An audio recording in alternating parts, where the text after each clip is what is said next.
halaman 12.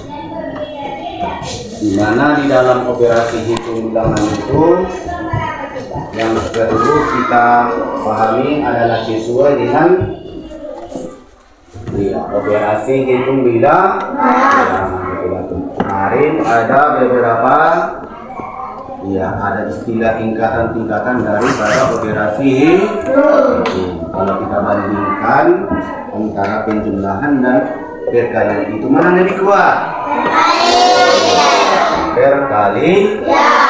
Ya, perkalian.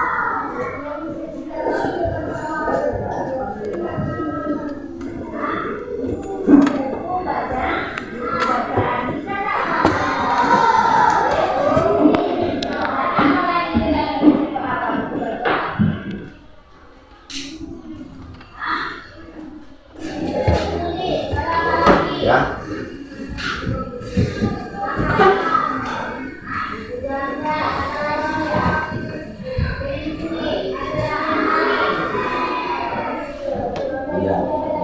Kita mulai pelajaran yang baru yaitu mengenai penjumlahan bersusun. Ini terkadang di dalam penjumlahan bersusun itu terlebih dahulu kita harus memahami mengenai bilangan yang ada di dalam soal kita. Seumpamanya kita buat satu contoh mengenai penjumlahan bersusun.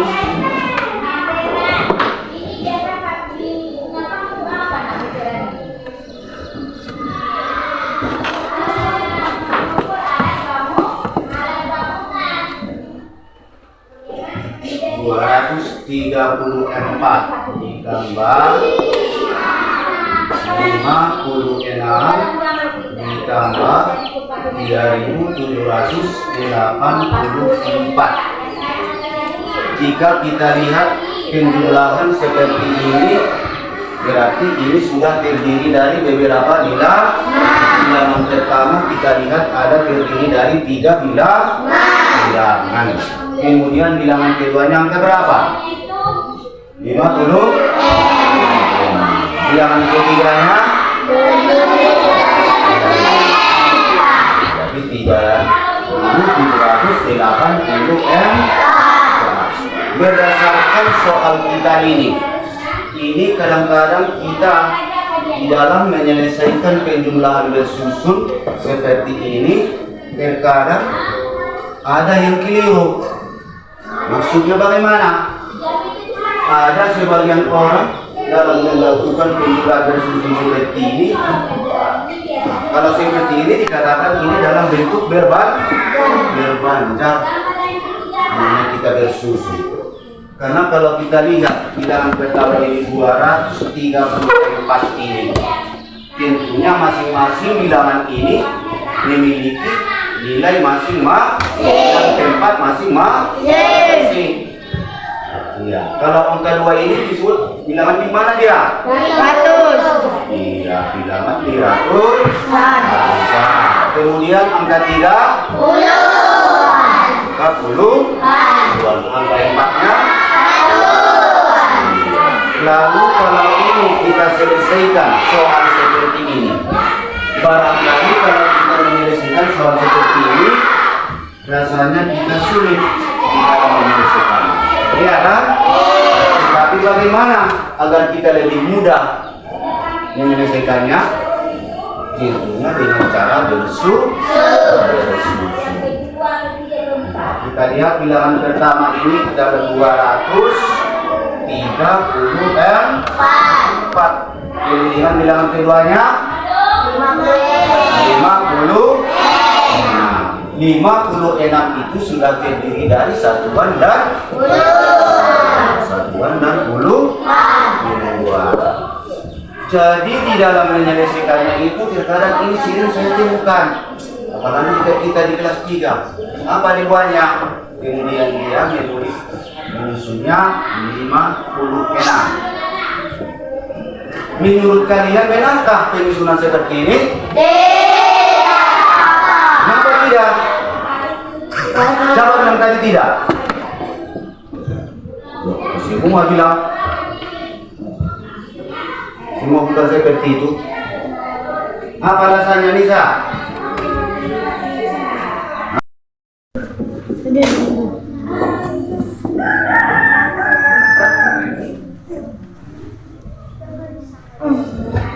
Oke, sampai di sini saja.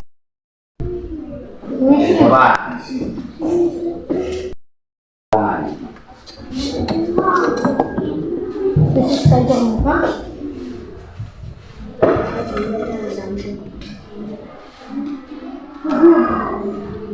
Orang bisa. Itu kenapa kalau apa tapi itu salah. Oh ya. Siapa kalian mampu itu? Tahu kan?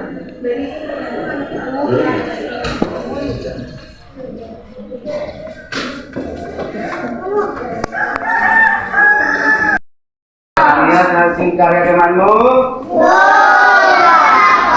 Sekarang coba perhatikan dulu baik-baik. Lihat pergunaan matamu. Mata itu gunanya untuk kalau nanti salah penglikatannya dalam melihat penyusunan daripada bilangan itu.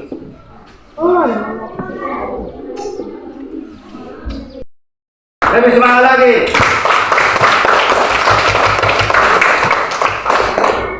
Itu baru menyusun bilangan.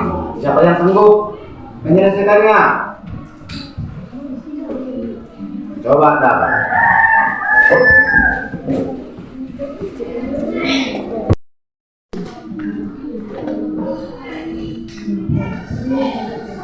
Oh no.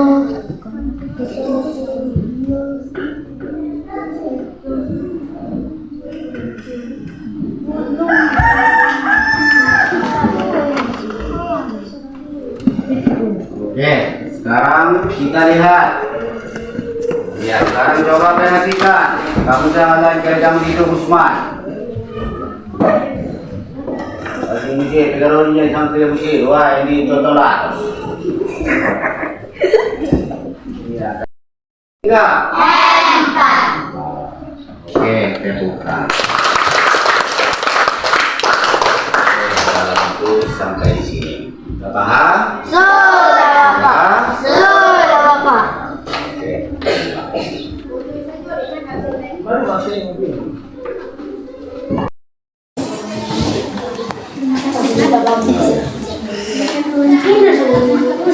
Baik, silakan.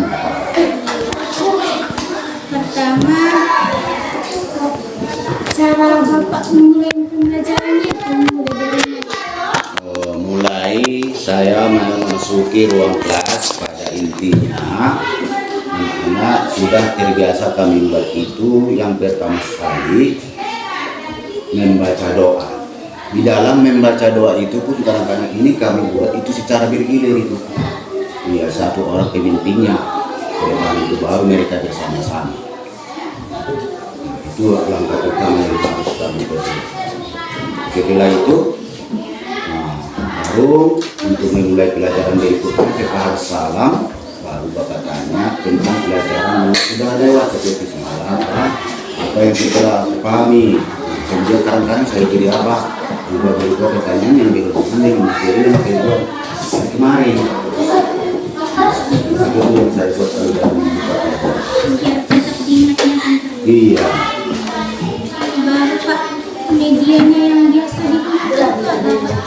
Medianya termasuklah seperti tadi dibuat dalam bentuk tabel berupa kotak, apalagi dari seperti penunjang tadi ada dibuat bilangan, mulai dari bilangan satuan, puluhan, ratusan, tidak sampai dengan 10.000.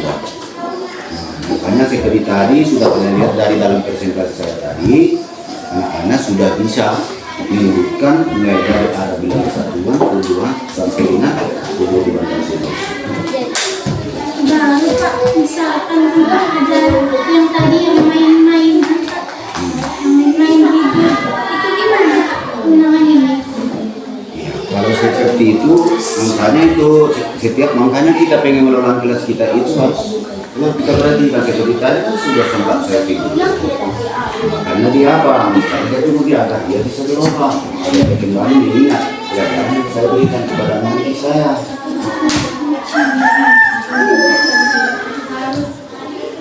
Tadi cara mengapresiasi yang menunjuk tepuk tangan dan tahu. Iya, sudah. Karena itu merupakan acuan bagi anak kita untuk memotivasi agar kawan-kawan lainnya ini lebih semangat lagi juga, agar dia bisa mencontoh. Apalagi kalau sudah benar dia, ya kan? Nah, itu maksud saya. Biar yang lain tertarik juga kan Pak, ingin dipuji juga. Iya, harus adanya pujian juga berupa tepuk tangan, juga jempol gitu. Penutupnya Iya, penutupnya tadi termasuklah seperti tadi, sudah paham sudah. Kemudian akan mengucapkan beberapa doa bersama. Atau juga kadang-kadang membuat umpan balik tentang materi yang sudah saya berikan.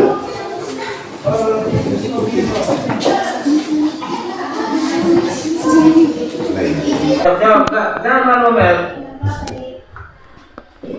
namanya siapa? Amel. Sudah kelas 3 kan?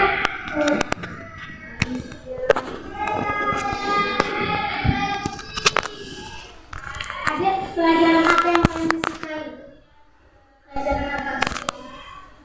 Seni budaya. Aduh, adik suka bernyanyi. Gambar. Atau adik suka pelajaran